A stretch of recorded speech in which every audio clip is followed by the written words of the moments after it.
নির্বাচন শেষ হয়েছে মাত্র, ফলাফল আসতে শুরু করেছে বা এসে গিয়েছে ইতিমধ্যেই। এইরকম একটা মুহূর্তে যখন আমাদেরকে হত্যার হুমকি দেওয়া হয় এবং শরীফ ওসমান হাদী ভাইয়ের প্রতি ওই ধরনের হত্যার হুমকি দেওয়া হয়েছিল, কখনো হত্যার হুমকি, কখনো গুজব ছড়িয়ে বিতর্কিত করা বা অন্য কোনো উপায়, এই উপায়গুলো অবলম্বন করা হয়। আমরা আমাদের জীবনকে হাতের মুঠো নিয়েই খুনি হাসিনার বিরুদ্ধে আমরা রাজপথে দাঁড়িয়েছিলাম।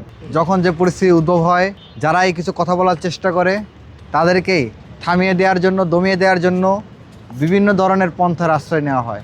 এই পন্থাগুলোর মধ্যে কখনো হত্যার হুমকি, কখনো গুজব ছড়িয়ে বিতর্কিত করা বা অন্য কোনো উপায়, এই উপায়গুলো অবলম্বন করা হয়। তো এই ধরনের ঘটনাগুলোর সাথে আমরা নিত্য নৈমিত্তিকভাবেই পরিচিত। যেহেতু আমরা অ্যাক্টিভিজম করি, আমরা এটা মাথায় মেনে নিয়েই আসছি যে আমাদেরকে আজ হোক কাল হোক একদিন হয়তো মারা যেতে হবে, অথবা আঘাত পেতে হবে, অথবা শহীদ হতে হবে। এই চিন্তা করেই, এই জিনিসটা মেনে নিয়েই আমরা অ্যাক্টিভিজমে এসেছি এবং সাধারণ মানুষের পক্ষে কথাগুলো বলার চেষ্টা করি। আমরা আমাদের জীবনকে হাতের মুঠো নিয়েই খুনি হাসিনার বিরুদ্ধে আমরা রাজপথে দাঁড়িয়েছিলাম। এখনও যারা চাঁদাবাজি করে, যারা সন্ত্রাসী করে, যারা মাফিয়াতন্ত্র কায়েম করার চেষ্টা করে, তাদের বিরুদ্ধে কথা বলে যাচ্ছি।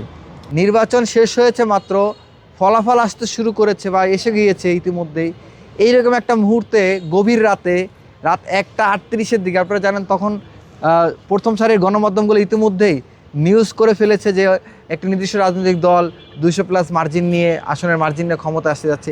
এইরকম একটা মুহূর্তে যখন আমাদেরকে হত্যার হুমকি দেওয়া হয় এবং হত্যার হুমকি দেওয়ার ক্ষেত্রে এই যিনি প্রধানমন্ত্রী হবেন তার নাম ব্যবহার করা হয়, সেটা আমাদের জন্য অ্যালার্মিং এবং প্যাথেটিক। তো সে কারণে আমরা বাধ্য হয়েই আমরা আজকের এই জিডিটি করেছি।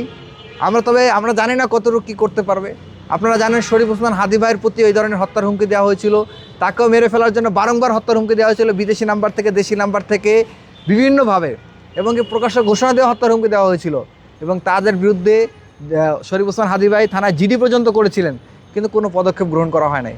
আমরা জানি না আমরা যে আজকে জিডিটি করলাম, সেই জিডিটির কতটুকু পদক্ষেপ গ্রহণ করা হবে সেটিও আমরা অবগত নই, সেটিও আমরা পরিষ্কার নই। আমরা জানি না যে আদৌ কোনো পদক্ষেপ গ্রহণ করা হবে কিনা। দেশে দেশে সবার সাথে দ্য নিউজ।